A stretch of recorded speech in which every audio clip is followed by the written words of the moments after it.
Graça e paz, queridos. Amém. Privilégio de estar com os amados hoje. Gostaria de convidá-lo a abrir a sua Bíblia na segunda carta a Timóteo. Nós leremos o primeiro capítulo, os versículos de 3 a 5. 2 Timóteo, capítulo 1, versos de 3 a 5. O nosso texto ele é bem pequeno, mas creio que o Senhor quer falar aos nossos corações com Ele.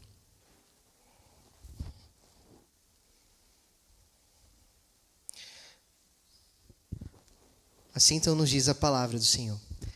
Dou graças a Deus, a quem desde os meus antepassados sirvo com consciência pura, porque sem cessar me lembro de Ti nas minhas orações, noite e dia. Lembrado das Tuas lágrimas, estou ansioso por ver-te, para que eu transborde de alegria, pela recordação que guardo de Tua fé sem fingimento, a mesma que primeiramente habitou em Tua avó Lóide e em Tua mãe Eunice, e estou certo de que também em Ti. Até aqui a leitura da palavra do Senhor. Baixe sua cabeça, façamos mais uma oração. Nosso Deus, nosso Pai, nós somos gratos a Ti pelo privilégio que nós temos de estarmos em Tua casa para que juntos aprendamos um pouco mais sobre o Senhor. Gratos somos pelo privilégio também que tivemos de adorar ao Senhor com os louvores, com a leitura bíblica, com as nossas orações. Somos gratos porque sabemos que se hoje nós conseguimos fazer isso, foi porque o Teu Filho Jesus Cristo morreu em nosso lugar. Ressuscitou ao terceiro dia, abrindo um novo e vivo caminho em direção ao Senhor. Obrigado, Pai, pelo privilégio de sermos Teus filhos. Ajuda-nos neste momento. Que o Teu Santo Espírito, Pai, possa iluminar as nossas mentes, para que nós entendamos a grandeza e a preciosidade da Tua palavra. Seja eu apenas um instrumento em Tuas mãos, e a Tua palavra que foi lida, agora ela possa ser explicada e aplicada aos nossos corações. É no santo nome de Cristo que nós oramos a Ti. Amém. Amém.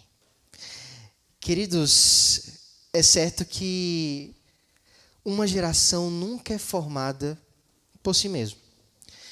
Pense no amor ao futebol. É um amor que passa de pai para filho. O menino talvez nem entenda todas as regras ainda, mas ele já sabe qual time que ele torce, ele já sabe a cor, ele já sabe o escudo, porque a primeira roupa que ele sai do hospital, a roupa do time do coração de seu pai. Pelo menos lá em casa foi assim. Tanto eu quanto a minha irmã saímos com a roupa do Flamengo, melhor time desse Brasil e quiçá do mundo, né? Ele nem entende ainda o que é, ele nem sabe quais são as regras, ele nem sabe se ele gosta, mas o seu pai já passou o amor que perdura no seu coração. Ou se não, pense naquele livro de receitas que determina todo o encontro da família. Aquela receita que parece ser própria da sua família, e que então a avó sempre fazia o prato, ela passa então a receita para a mãe, e a mãe então passa a receita para a filha, e assim o sabor da família perdura de geração a geração. A verdade é que todos nós recebemos alguma coisa de quem veio antes de nós. Nós recebemos o sobrenome, nós recebemos o sotaque, esse sotaque eu tenho gostoso lá da Bahia. Nós recebemos costumes, histórias, preferências, medos, maneira de lidar com a vida e até mesmo uma forma de enxergar o mundo. E se coisas tão pequenas nós recebemos da geração passada, imagine com coisas grandiosas como a fé. A fé cristã também é recebida, ensinada, testemunhada, vivida e transmitida de uma geração a outra.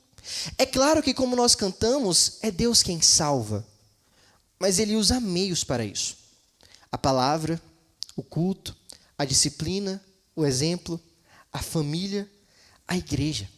Muitos de nós estamos aqui hoje porque alguém orou por nós, porque alguém ensinou a Bíblia a nós, nos levou no culto, corrigiu-nos no amor, instruiu-nos quando nós queríamos nos afastar. Talvez você já tenha experimentado o afastamento do Senhor, e algum irmão levou-lhe uma palavra e você então voltou a Cristo. Muitos de nós, ou quem sabe todos de nós, fomos conduzidos a estar aqui agora. Por isso nós precisamos nos perguntar com sinceridade: o que a próxima geração está recebendo de nós? Nossos filhos, crianças, adolescentes e jovens, eles estão recebendo apenas uma vida religiosa ou eles estão recebendo uma fé sincera? Eles estão recebendo simplesmente o ato de frequentar a igreja aos domingos? Ou eles estão recebendo uma fé que norteia toda uma vida? Eles estão vendo em nós um amor por Cristo, compromisso com a palavra? Ou eles estão aprendendo que a fé é simplesmente um campo secundário em nossa existência? E não pense você que a pergunta é apenas para pais e mães. Embora, de fato, os pais e as mães tenham uma responsabilidade gigantesca perante o Senhor, mas essa pergunta é para toda a igreja. Avós ensinam, pais ensinam, professores ensinam, membros antigos ensinam. Uma criança, da mesma forma que ela aprende na classe dominical, ela também aprende nos corredores, ela aprende a observar o seu pastor, ela aprende observando o seu presbítero, ela aprende no cafezinho depois do culto que nós temos. E, queridos, a Bíblia leva isso muito a sério. Em muitos textos nós vemos, por exemplo, a expressão o Deus de Abraão, de Isaac e de Jacó. Porque o nosso Deus é um Deus de geração. É o Deus que chama Isaac, chama Abraão, sustenta Isaac, preserva Jacó e conduz o seu povo na história. Ele ordena que uma geração ensine a outra geração a guardar o legado da fé. É por isso que a fé ela não pode parar em nós. Ela precisa transbordar ao ponto de ser transmitida. E é exatamente isso que nós encontramos na segunda carta de Paulo a Timóteo. É a última carta do apóstolo. O apóstolo que sofreu diversas coisas agora se encontra preso em Roma. E mesmo preso, o coração pastoral clama por cuidar de pessoas. A última carta do apóstolo Paulo é dirigida ao seu filho na fé, Timóteo. Depois dessa carta, Paulo morre. E ele morre como alguém que preservou a fé até o final. Nessa carta, então, ele se lembra de Timóteo em oração. Ele recorda das suas lágrimas e reconhece nele uma fé sincera. Mas ele reconhece que essa fé não surgiu no vazio. Essa fé ela tem raízes profundas. Paulo ele olha para Timóteo e ele vê uma história de transmissão de fé. Uma fé cultivada pela igreja. Uma fé ensinada pela família. Por isso o tema do sermão dessa noite é transmita o legado da fé verdadeira. Transmita o legado da fé verdadeira. Então você me pergunta, como que eu faço isso? Como que nós transmitimos a fé que habita em nós? E, em primeiro lugar, nós transmitimos esse legado por meio do cuidado espiritual da igreja. Nós transmitimos o legado da fé verdadeira pelo cuidado espiritual da igreja.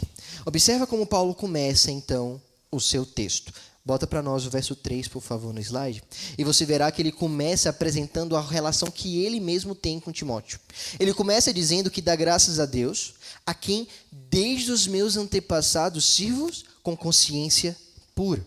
Observe primeiro, então, que o verbo servir aqui não trata de um serviço comum, mas é um serviço prestado a Deus, ligado à devoção, ligado ao culto. Paulo ele entende que a sua vida diante do Senhor é um serviço, é um culto racional. Muitas vezes nós pensamos que o culto começa assim que o prelúdio começa a ser tocado. Não, o culto ele continua, agora de forma pública. Mas o culto ele permanece durante todo o tempo da nossa vida. A nossa vida é uma expressão cultica ao Senhor. Este é o nosso culto racional, conforme Paulo diz aos Romanos. Mas observe um detalhe, porque ele fala que dá graças a Deus a quem ele serve desde os seus antepassados. O Deus de Paulo não é construído por ele. O Deus de Paulo não começa nele, mas ele sabe que ele mesmo tem uma história com seus antepassados. Paulo ele está arraigado na fidelidade do Deus da aliança. O mesmo Deus que conduziu os pais, que preservou o seu povo, que cumpriu suas promessas em Cristo, é o mesmo Deus que agora Paulo serve. E observe como isso é importante, porque em outra carta, agora interessada a Tito, ele vai falar então que as mulheres mais velhas são chamadas a ensinar as mulheres mais moças. Na primeira carta a Timóteo, ele havia falado para Timóteo ser exemplo aos fiéis, na palavra, no procedimento, na fé, no amor e na pureza. O que Paulo está falando é que uma geração ensina a outra geração. E a igreja faz isso não apenas anunciando a verdade, mas vivendo a verdade. Você quer ver uma coisa muito interessante da nossa igreja? É quando nós presenciamos um batismo infantil. Como nós somos aliancistas, nós entendemos que a nossa criança não é a igreja do futuro, ela é a igreja do presente. É por isso que nós não apenas apresentamos a criança, mas nós a batizamos, entendendo que Deus é fiel e Deus continua sendo Deus de geração. Mas não sei se você já percebeu, quando o pastor batiza, tem uma hora que ele chama a igreja a se colocar em pé, e ele não faz mais pergunta aos pais, mas ele faz pergunta à igreja. Então ele pergunta se a igreja ela se compromete a auxiliar os seus pais na formação de seus filhos.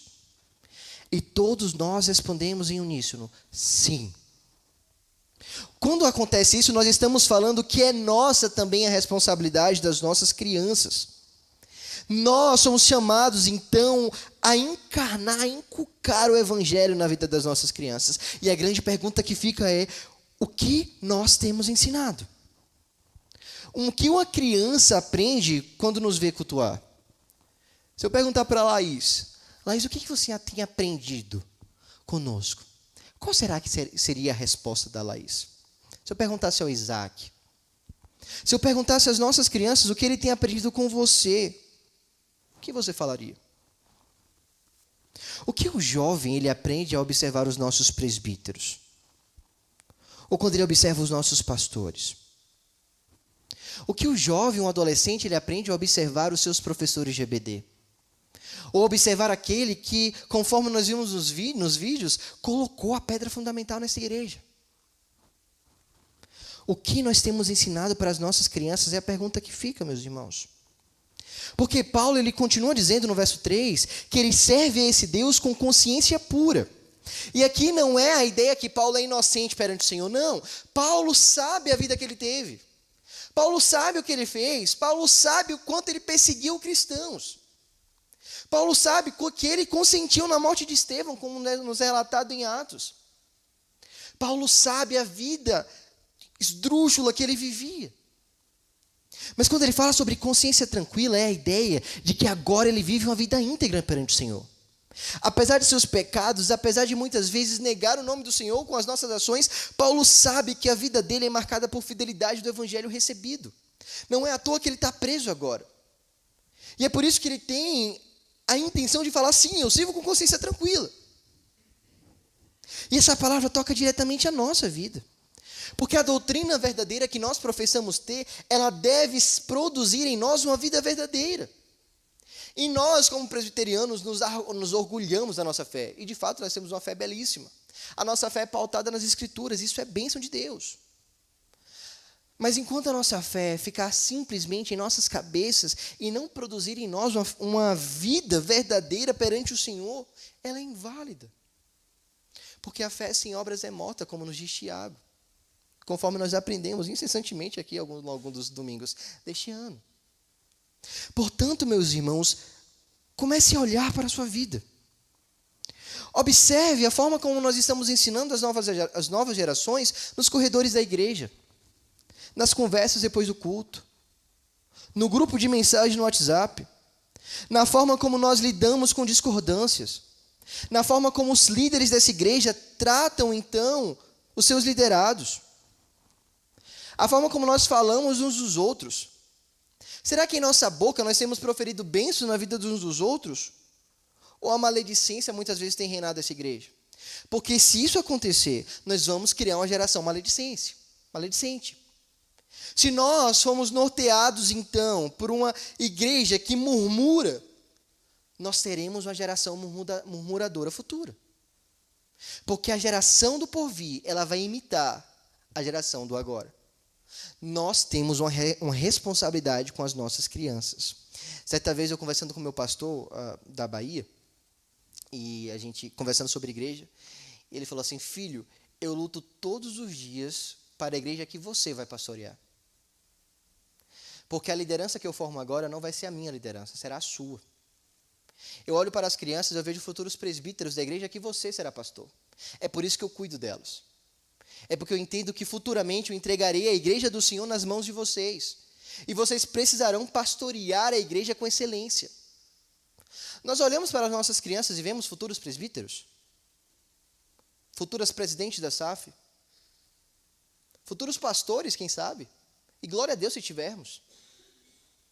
Ou será que nós olhamos para as nossas crianças como um bando de cabeças que não aprendem com facilidade? Ou a igreja do futuro, que um dia então poderá estar aqui conosco? Não. Nós precisamos formar a nova geração. A geração precisa ver adultos que pedem perdão, que confessam pecados, que tratam a palavra com temor, que servem sem precisar aparecer, que obedecem a Cristo quando isso custa caro para nós. A consciência pura perante o Senhor, ela é pedagógica. Nós precisamos formar a geração, tendo em nós a consciência de que a nossa fé não é teatro. A nossa fé é verdadeira porque ela produz em nós vida verdadeira. E como que as crianças aprenderão isso? Através de relacionamento. A criança só vai enxergar se você se relacionar com ela. Observe o final do verso 3 e o começo do verso 4 para que nós fechemos então esse tópico aqui. Ele diz que dá graças a Deus, como nós vimos, com consciência pura, porque sem cessar, Paulo se lembrava de Timóteo nas orações dele de noite e de dia. Paulo orava pelo seu filho na fé. Isso não acontecia de forma espaçada, mas noite e dia aqui revela constância. Paulo orava constantemente por Timóteo. E como você vai orar por alguém que você não conversa? Observe o verso 4, pode colocar, por favor.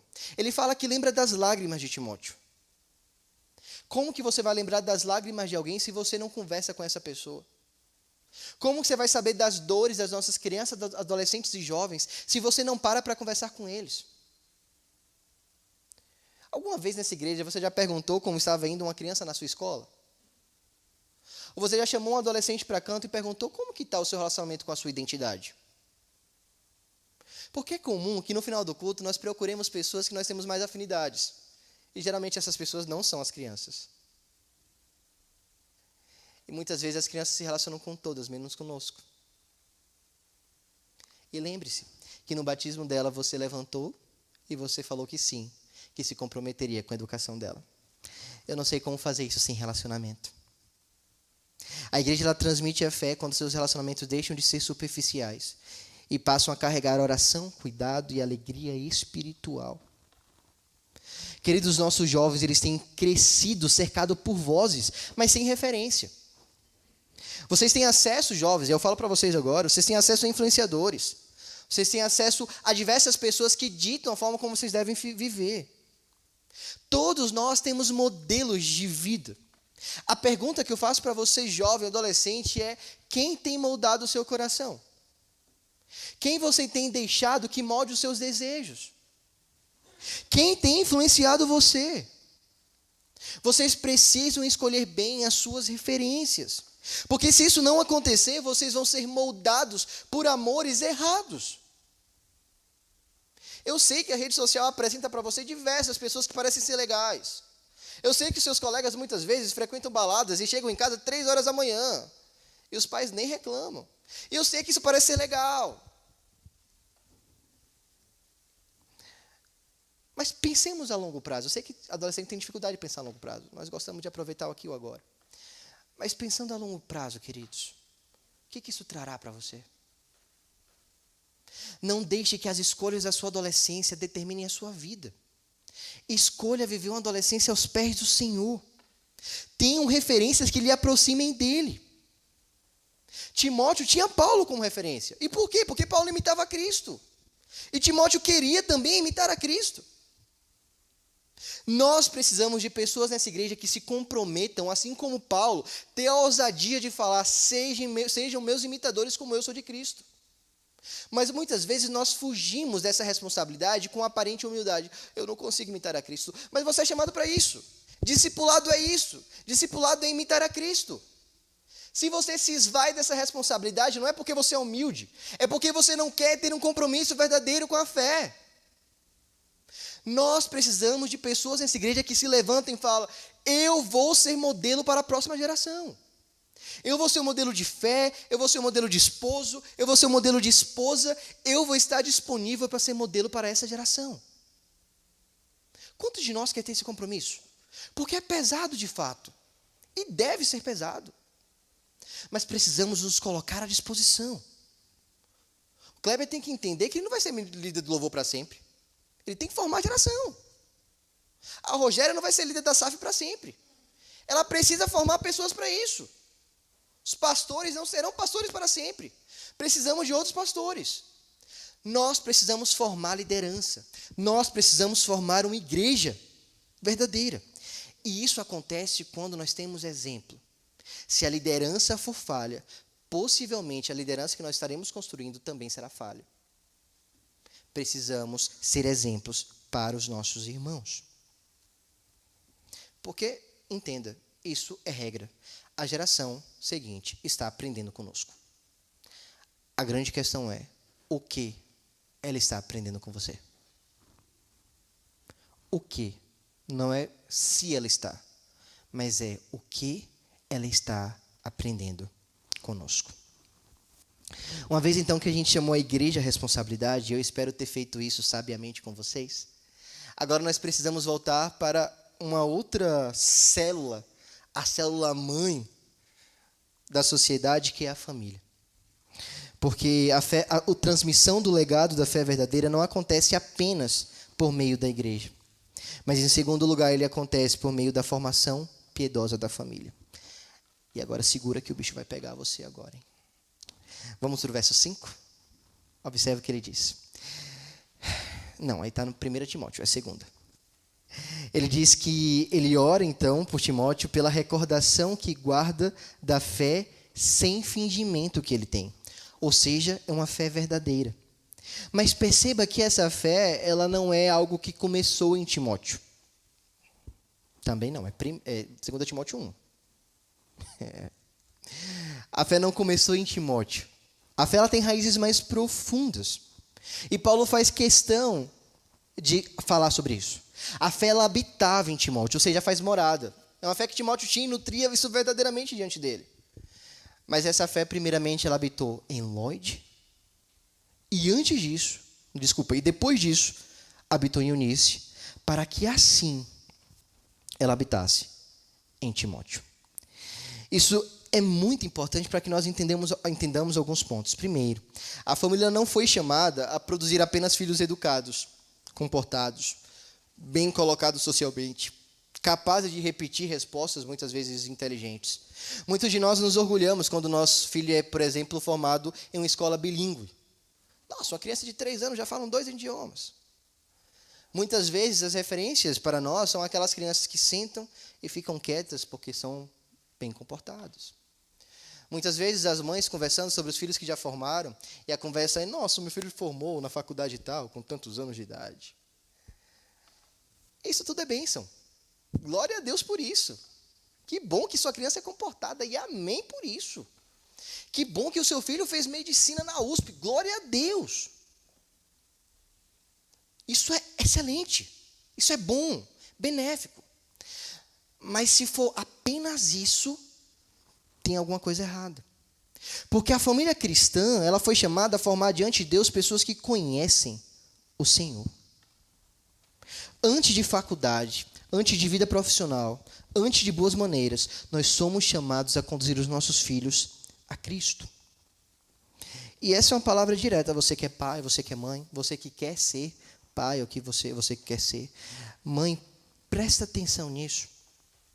Os filhos, eles percebem quando a fé dos seus pais é apenas um discurso. Eles sabem quando a Bíblia é usada apenas para corrigi-lo, mas não guia o seu coração. Eles percebem quando o culto é prioridade no domingo, mas Cristo sai da casa dele na segunda-feira. Com o passar dos anos, aquilo que parecia pequeno vai formando nele uma interpretação sobre Deus, sobre a igreja, sobre si mesmo. É no seio do lar que as crianças aprendem a amar a Cristo. E aqui vai um detalhe muito interessante. É importante para nós honrarmos mulheres, mães como Eunice, avós como Lloyd, Mulheres que muitas vezes não têm um destaque público, mas sustentam as suas casas com oração, instrução, lágrima e exemplo. Nós vivemos numa sociedade que honra mulheres que se afastam do seio dos seus lares, que honra mulheres que têm prestígio social público. E as mulheres que ficam em casa são tratadas como aquelas que não tiveram oportunidade. A Bíblia é o contrário disso. E justamente no Dia das Mães, nós olhamos para um texto que cita duas mães que no seio da sua família criaram um pastor.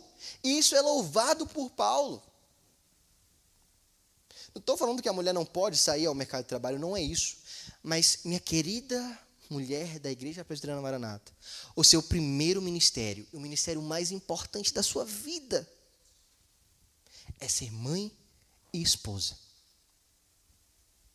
E glória a Deus por isso. Esse é o principal ministério da mulher que ama ao Senhor.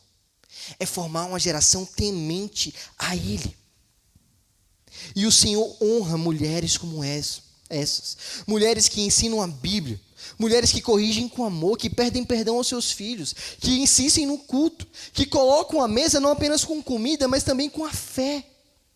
Que mostram que Cristo é precioso no seu cotidiano. Isso tem valor diante de Deus. E minha mãe deve estar assistindo aqui, minha mãe sabe. Quantas vezes, e na minha adolescência, meu pai ainda, o Senhor não havia encontrado meu pai ainda, e foi minha mãe que incansáveis vezes foi comigo, de noite, orar pela minha vida. E eu morro vontade de dormir. Antes a gente vai ler o texto bíblico e vai orar. E o Senhor honra a minha mãe por isso. Porque ela nunca soltou a minha mão na questão do caminhar de fé. E eu honro a minha mãe também por isso. Ela fez diversas coisas para mim, mas a melhor coisa que ela fez foi me apresentar a Cristo. E falo com vocês como prova viva. Eles podiam me dar tudo, mas eles não me dessem Cristo, eles não tinham me dado nada. E glória a Deus que eu aprendi sobre Deus no lar da minha família. E a minha oração para as nossas crianças é que elas aprendam a amar a Deus, observando os seus pais, observando a forma como vocês se tratam, observando a forma como vocês tratam o domingo, observando a forma como vocês tratam o Senhor e a igreja do Senhor. Mas aqui vai uma advertência a vocês, pais, homens de Deus. Você percebe que o pai de Timóteo não é citado aqui? E aí surge para nós uma grande questão. Por que o pai de Timóteo não é citado? Se a gente olha para Atos 16, Lucas ele faz questão de mencionar Timóteo. E ele fala então que a sua mãe era uma mulher judia, crente, mas o seu pai era grego. O pai de Timóteo não ensinou a ele os caminhos do Senhor. Tanto é que Timóteo ele não foi circuncidado, como era típico de alguém que nasceu então em uma família judia. Provavelmente seu pai não o ensinou. Nós não sabemos detalhe, tá? Mas quando a Bíblia ela fica em silêncio, ela também fala. E o fato do pai de Timóteo não ser citado aqui é um grito da Bíblia contra os pais que abandonaram seus filhos espiritualmente. Isso faz duas coisas conosco. Primeiro, consola mães. Mães que por muitas vezes não têm os seus pais cristãos, mães que perderam o seu esposo e que vivem como viúvas agora.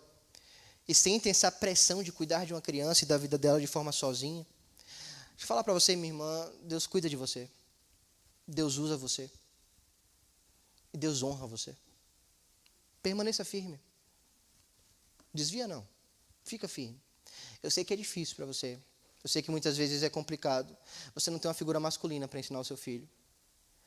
Mas lembre-se que é o Senhor quem te usa. E foi o Senhor quem te entregou essa missão. Ele te sustentará piamente. Mas ela também fala sobre um tema que para mim é muito especial, no sentido de urgente. Ela fala sobre um abandono sacerdotal. O que significa isso? São pais que proveem aos seus filhos moradia, casa, vestimenta, escola, alimentação, tudo. Mas abandonaram a fé dos seus filhos. Pais que fazem isso são pais que abandonam sacerdotalmente o seu lar. O Senhor não chamou vocês apenas a prover o alimento. O Senhor chamou a vocês a constantemente levar os seus filhos aos pés de Cristo. Porque existem pais, queridos, que pagam escola e nunca perguntam como o seu filho está sendo formado nessa escola. Pais que cobram notas, mas que nunca abrem as suas Bíblias. Pais que protegem financeiramente os seus filhos, mas os abandonam espiritualmente. E sobre isso, um cara que o Gabriel gosta muito, chamado Marco Teles, ele faz uma denúncia em um dos seus sermões musical. E ele diz assim nesse sermão, vou abrir aspas e falar exatamente com a fala dele, ele aqui é um eulírico, ele falando no começo do eulírico, ele diz: me casei, minha família, meus filhos, precisam de mim, precisam de inglês, precisam de Enem, precisam descansar, eu não posso perder tempo com o banquete da vida. E aqui falando sobre o banquete que o Senhor prepara para nós. E no final ele diz: e assim, a gente vai mandando aos montes, poliglotas gabaritados para o inferno. Isso é pesado, né? Mas muitas vezes a nossa preocupação é com a segunda língua do nosso filho. Muitas vezes a nossa preocupação é com a faculdade que ele vai fazer. Muitas vezes a nossa preocupação é com o Enem que ele tem que fazer esse ano, né, Mateus? Mas se você faz tudo isso e abandona espiritualmente os seus filhos, você só está criando poliglotas gabaritados para o inferno. E eu creio que nenhum de nós quer isso. Por isso, pais, entenda que isso está errado. E agora eu queria abrir o texto para vocês com Efésios. Paulo também falando dos Efésios, se você trouxe a Bíblia física, eu espero que você tenha feito isso. Abra lá em Efésios capítulo 6, a gente vai dar uma olhadinha para esse texto. Coloca o verso 4, por favor, Vitor. Efésios capítulo 3, então, ele está falando sobre aquelas diversas funções que tem no campo familiar. E quando ele fala sobre os pais, ele diz assim: ó, pais, não provoqueis os vossos filhos à ira, mas criai-os na disciplina e na demonstração do Senhor. Ou seja, qual que é a função dos pais? Criar na disciplina e na demonstração do Senhor. Mas aí você fala: não, que pais são esses? São os pais genitores ou é pai masculino? Então, eu queria voltar para você no verso 1. Volta no verso 1. Aqui a mesma coisa aparece pais. Quando ele diz sobre os filhos, ele fala: filhos, obedecei a vossos pais no Senhor, pois isso é justo.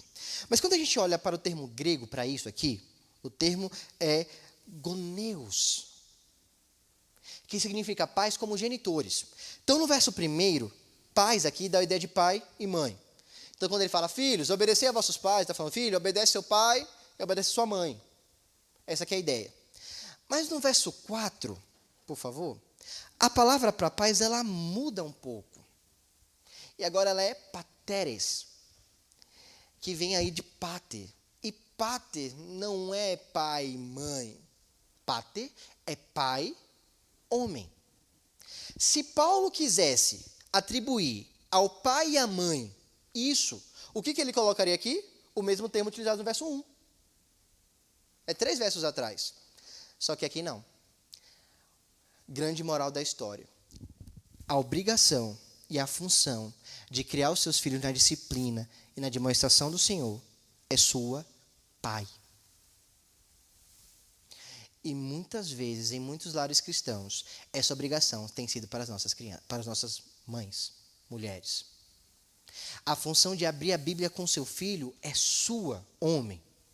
A função de cobrar dele e de ensiná-lo nos caminhos do Senhor é sua, homem. É nossa. A responsabilidade de olhar para os nossos filhos e cuidar deles. É nossa a responsabilidade de orar com eles e por eles. É nossa a responsabilidade de acordar de madrugada, ir lá, botar a mão na cabeça do nosso filho e orar por ele. Mas quem faz isso geralmente? As mães. Muitos de nós temos se eximido das nossas responsabilidades. Então, pais, a partir de hoje, comece de forma simples. Abra a Bíblia em casa. Ore com seus filhos. Pergunta o que ele ouviu do sermão de hoje. O que ele ouviu na classe dominical. Conversem sobre pecado. Mostrem a graça. Levem os seus filhos ao culto com alegria. Peça perdão quando você erra com eles ou com a sua esposa. E lembre-se que a sua autoridade, ela amadurece quanto mais você está próximo de Cristo.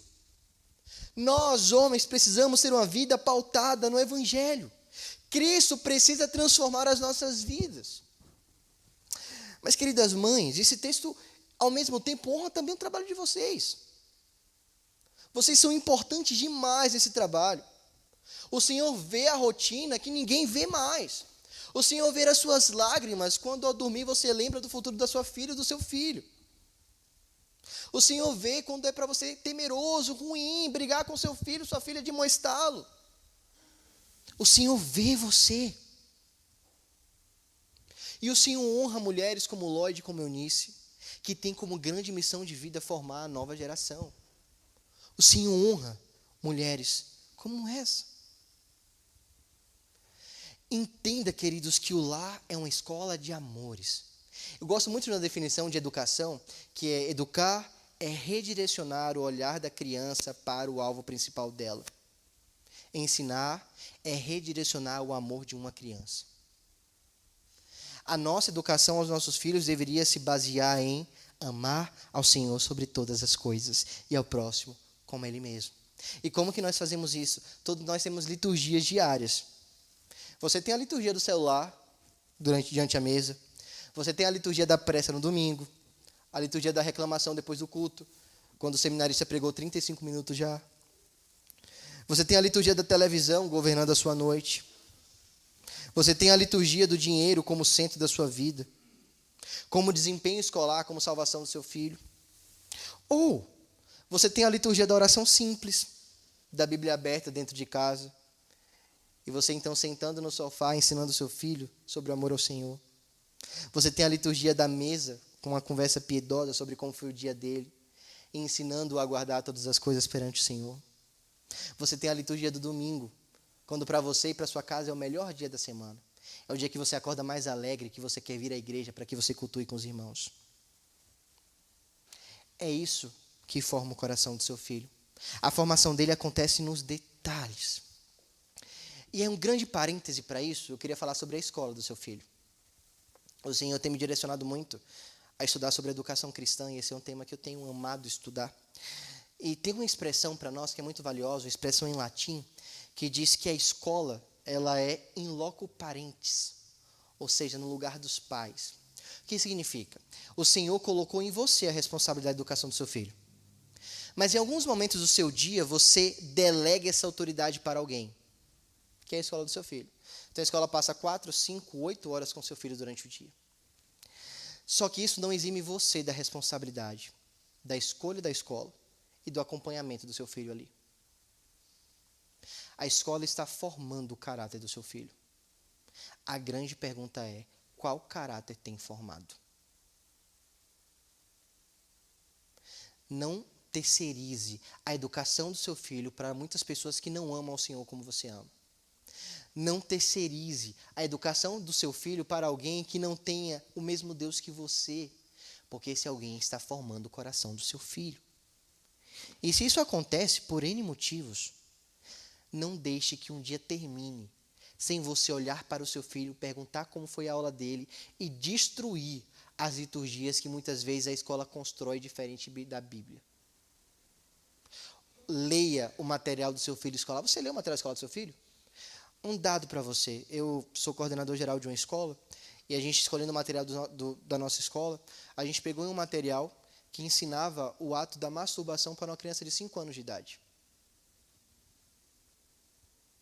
Eu vi, estou falando uma coisa que eu não vi, eu vi. Ensinava com uma brincadeira infantil. E essa brincadeira tinha passos a passos.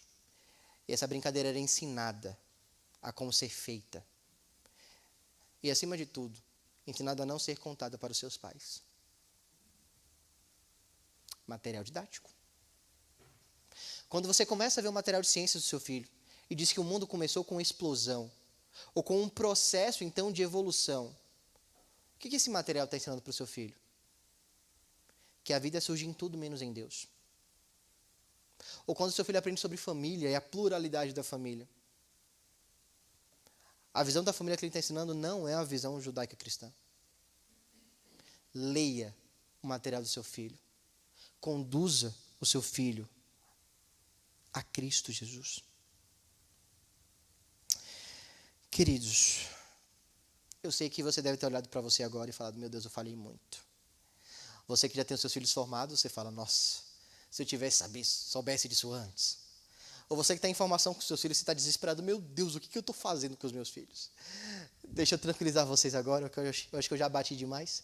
Deixa eu tranquilizar com vocês com apenas uma frase. Cristo é a nossa esperança. Ele é o filho perfeito que honrou o Pai em tudo. Ele é o verdadeiro servo que guardou a palavra no coração. Ele é o verdadeiro cabeça fiel da sua casa. Ele é o profeta que ensina seu povo. Ele é o sacerdote que intercede e ele é o rei que governa com graça. Você pode ter falhado com tudo, mas Cristo Jesus continua cuidando dos seus. A salvação não chega à sua casa por você. Você é um meio.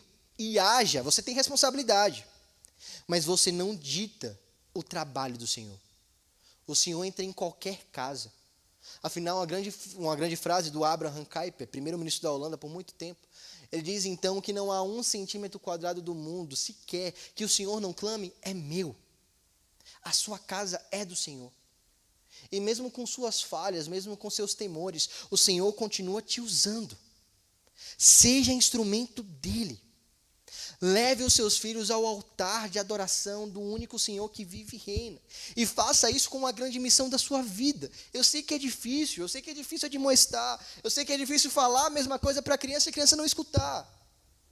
Mas persista, entendendo que o Senhor honra pessoas que têm comissão de vida formar a nova geração. Eu quero concluir, meus irmãos, com vocês, voltando à pergunta do início. O que a próxima geração está recebendo de nós? Paulo olhou para Timóteo e viu uma fé sincera. Viu uma fé que antes habitava em sua avó, habitava em sua mãe e que agora habita em você. O texto também nos chama ao arrependimento.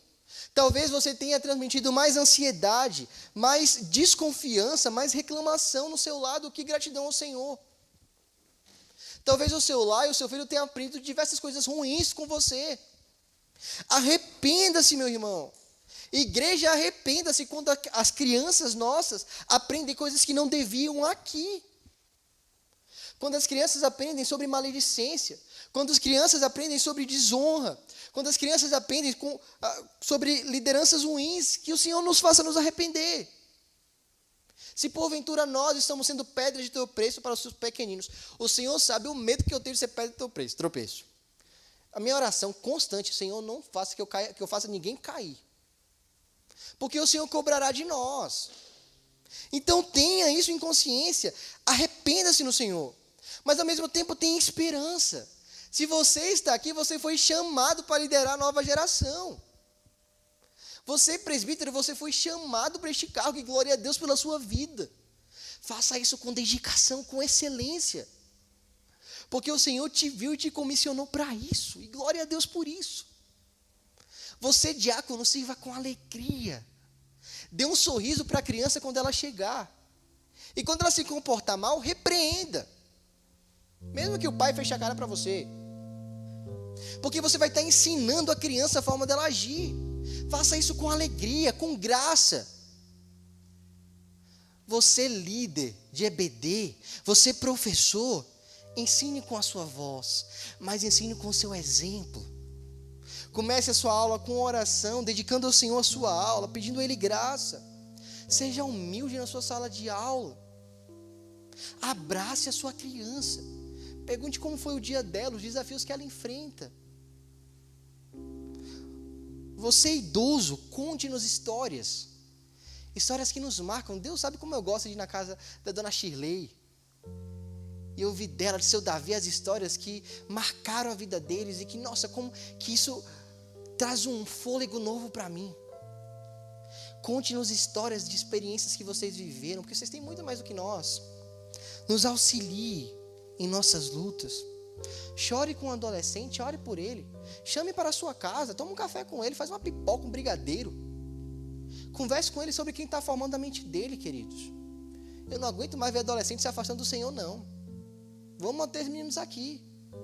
E fazer com que eles virem missionários para trazerem ainda mais pessoas. Pais, conduzam sua casa aos pés de Cristo. Mães, recebam um consolo do Senhor quem te vê, mesmo quando você está no seu lar descabelada, com a pano aqui, com a roupa manchada de que boa, que agora eu estou aprendendo o que é que boa. Deus honra você, meus queridos. Filhos, adolescentes, jovens, tratem essa herança com alegria, cara. Vocês têm um privilégio de terem pais que te norteiam na fé. Amem os seus pais, honrem os seus pais. Louvem a Deus pela vida deles. Igreja, não sejamos espectadores da próxima geração. Formemos ela. Ensinemos ela a cultuar, falar, servir, sofrer, perdoar e obedecer. E outra, em meio à dificuldade, é o momento que a gente mais ensina. Então é hora da gente ensinar. É hora da gente ensinar. E todos nós olhemos para uma esperança que é escatológica. Nós não transmitimos a fé apenas para conservar uma tradição. Nós transmitimos a fé porque o próprio Cristo está conduzindo a sua igreja. E Ele vai voltar. E quando Ele voltar, eu espero que todos nós estejamos juntos, olhando para Ele e falando: que bom que o Senhor chegou. Eu ansiava por isso. Glória a Deus. Que as nossas crianças estejam aos nossos lados. E quando Ele perguntar: seminarista, não, te coloquei numa igreja por 3 anos, o que você fez lá? O que, Senhor, que eu fiz aqui? Todo mundo aqui, ó. Nossa, vai ser um sonho para mim. Mas Ele vai perguntar para você também, tá? Quando você estava na igreja, aquela criança estava lá correndo aqui, o que você fez por ela? Que nós formemos tantos bebês novos na nossa igreja, e glória a Deus por isso. A Sofia, o Paulinho, a Bela, o Samuel na barriga. Tanta gente chegando nova, queridos. Vamos amar as nossas crianças, vamos cuidar delas, vamos abraçar os nossos adolescentes. E assim continuar construindo uma igreja temente ao Senhor, amantes do Senhor, aqueles que amam ao Senhor com todo o seu ser. E que ao invés de conduzirmos poliglotas gabaritados para o inferno, conduzamos pessoas que amam o Senhor para o céu e para a eternidade. Que o Senhor aplique essa palavra ao seu coração, minha amada igreja. E que assim o Senhor nos conduza para o centro da vontade dEle. Que o Senhor nos abençoe.